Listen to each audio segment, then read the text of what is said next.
Team, मैं आज एक न्यू स्टोरी स्टार्ट कर रही हूँ। इसका नाम है कॉन्ट्रैक्ट मैरिज और ये फर्स्ट पार्ट है। आई होप आपको पसंद आएगा। तो चलिए स्टोरी स्टार्ट करने से पहले इनके बारे में कुछ जान लेते हैं। शुगा कोरिया का नंबर 1 बिजनेसमैन और जिसे सब हार्टलेस, रूडलेस, इमोशनलेस पर्सन समझते हैं।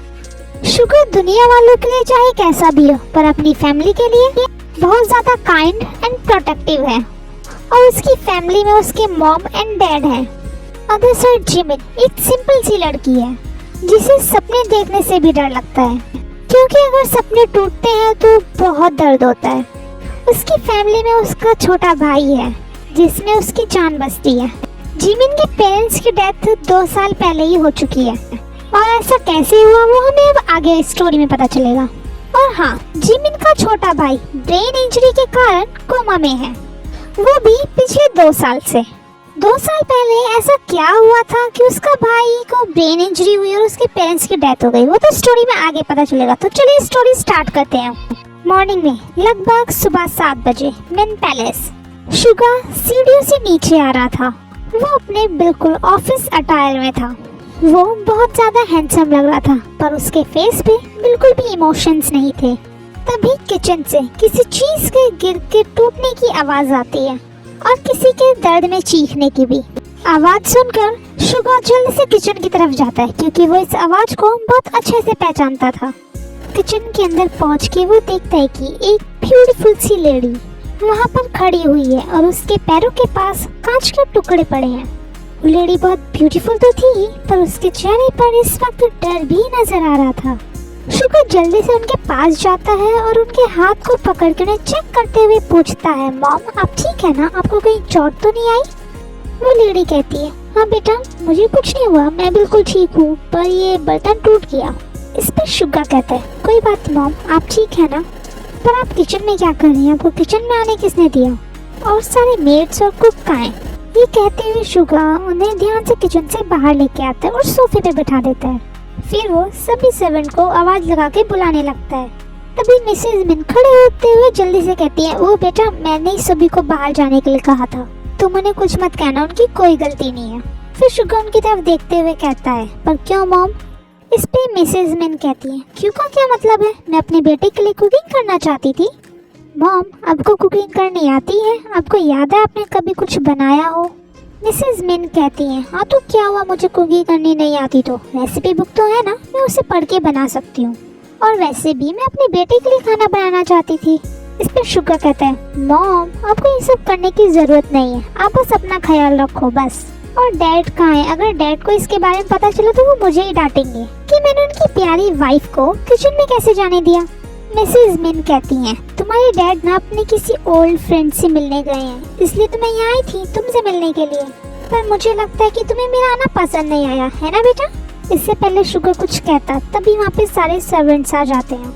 उनकी तरफ देखते हुए शुगा कहता है, किचन क्लीन करो और कुक से कहो कि ब्रेकफास्ट रेडी करें। फिर सभी सर्वेंट्स ओके बोल के वहाँ से चले जाते हैं।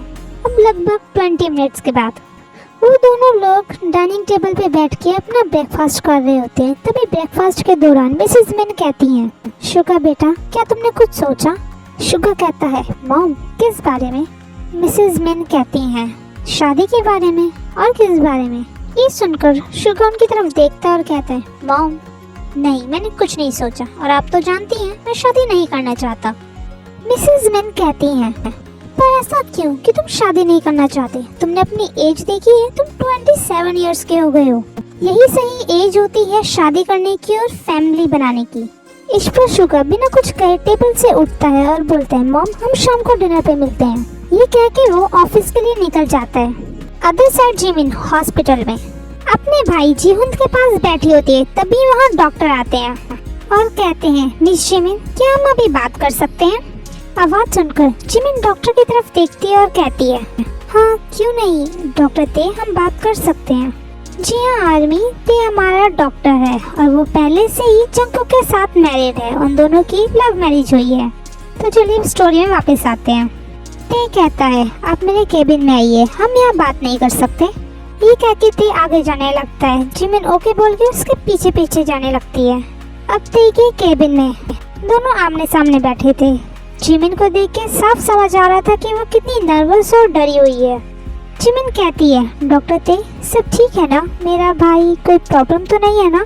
ते जिमिन की तरफ देखता है और एक गहरी सांस लेते हुए कहता है, जिमिन अभी तो सब ठीक है, पर हमें जल्दी ही उसका ऑपरेशन करना होगा, वरना हालात बिगड़ सकते हैं।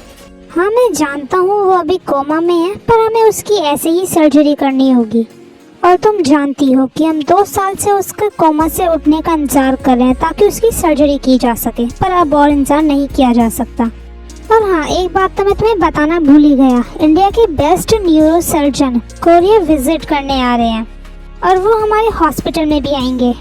अगर उन्हें किसी तरीके से मना लिया जाए तुम्हारे भाई की सर्जरी करने के लिए, तो तुम्हारे भाई के ठीक होने के 90% चांसेस होंगे, और वैसे भी उसका ऑपरेशन होना बहुत ज़्यादा ज़रूरी है।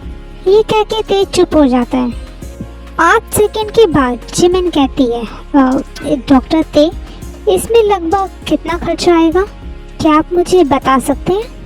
ते कहता है, जिमिन जैसा कि मैंने तुम्हें पहले भी बताया था, ब्रेन सर्जरी बहुत ज़्यादा टफ होती है, इसलिए उसमें बहुत ज़्यादा खर्चा भी आता है। और मैंने तुम्हें बताया था कि लगभग 35 से 40 लाख तक का खर्चा आएगा। और अगर इंडिया से आ रहे न्यूरो सर्जन तुम्हारे भाई की सर्जरी के लिए मान जाते हैं तो खर्चा बढ़ भी सकता है, लगभग 50 लाख। ये सुन के जिमिन खड़ी होती है और कहती है, ठीक है, कब आ रहे हैं वो डॉक्टर? त्यंग कहता है, नेक्स्ट वीक। जिमिन कहती है, ओके तो मैं पैसों का इंतजाम करती हूँ। क्या आप उन डॉक्टर को मेरे भाई के ऑपरेशन करने के लिए मना सकते हैं डॉक्टर ते? ते कहते हैं, जिमिन मैं कोशिश करूँगा एक बार उनसे बात करने की।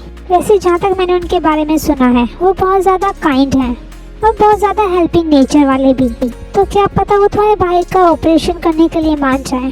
तुम बस पैसों का इंतजाम करो, बाकी किसी चीज़ की टेंशन मत लो, ठीक है? जिमिन हमें सर हिलाती है और ते की केबिन से बाहर चली जाती है। फिर वो अपने भाई के पास जाती है और उसका हाथ पकड़ के कहती है, जीहुन तुम चिंता मत करो, तुम जल्दी ही ठीक हो जाओगे। और तुम्हें पता है डॉक्टर ते ने मुझे बताया कि इंडिया से बेस्ट न्यूरो सर्जन आ रहे हैं कोरिया विजिट करने, और वो इस हॉस्पिटल में भी आने वाले हैं। और उसने कहा है कि वो उनसे बात करेगा तुम्हारा ऑपरेशन करने के लिए, और अगर वो तुम्हारा ऑपरेशन करने के लिए मान गए ना तो तुम जल्दी ही ठीक हो जाओगे। फिर ना हम दोनों मिलके अम्यूजमेंट पार्क जाएंगे और खूब इंजॉय करेंगे, ठीक है? ऐसे ही जिमिन कुछ देर और अपने भाई से बात करती है और फिर वहाँ उस हॉस्पिटल से बाहर चली जाती है।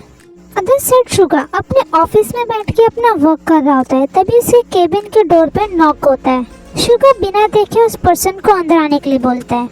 फिर वो पर्सन केबिन में एंटर करता है और बोलता है, गुड मॉर्निंग सर। आवाज़ सुनकर शुगा अपना सर ऊपर करके देखता है तो वो उसके मैनेजर थे जिनका नाम है बैंक पीडी। आर्मी अब से मैं इस स्टोरी में मैं मिस्टर बैंक पीडी को मिस्टर बैंक कहकर बुलाऊंगी, तो आप समझ जाना।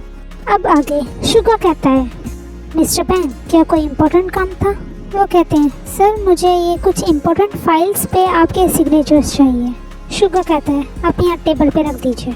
फिर मिस्टर बैंक सारी फाइल्स को टेबल पे रख के केबिन से जल्दी से चले जाते हैं, क्योंकि इस वक्त शुगा थोड़ा डरावना लग रहा था। उसके चेहरे पे कोई भी एक्सप्रेशंस नहीं थे। वैसे तो ऑलमोस्ट उसका फेस ऐसे ही ब्लैंक रहता था, पर फिर भी आज कुछ अलग था। मिस्टर बैंक के जाने के बाद शुगा फिर से अपना काम करने लगता है। काम करते करते कब शाम हो जाती है शुगा को पता ही नहीं चलता। शुगा एक फुल्ली वर्कaholic पर्सन है जिसे काम से प्यार है अपने, और जिसे वो एंजॉय करता है। अदर साइड मेन मेंशन किसी से फोन पे बात करते हुए कहती हैं, क्या तुम्हें लगता है कि ये वर्क करेगा? अगर इस बार ये प्लान फेल हुआ ना तो मैं तुम्हें छोड़ूंगी नहीं। फोन की दूसरी तरफ से आवाज आती है, बेबी जैसा हमने सोचा है अगर वैसा ही सब कुछ हुआ तो शुगा शादी के लिए जरूर मान जाएगा। मिसेज मिन कहती हैं, जैसा आप कह रहे हैं अगर वैसा ही हुआ तो ही अच्छा है, वरना ना मैं आपको छोड़ूंगी नहीं अगर मेरे बेटे ने फिर से मना कर दिया तो। मिस्टर मिन जल्दी से कहते हैं, बेबी ऐसा तो मत बोलो, और तुम देखना जैसा हमने सोचा है ना सब कुछ वैसा ही होगा।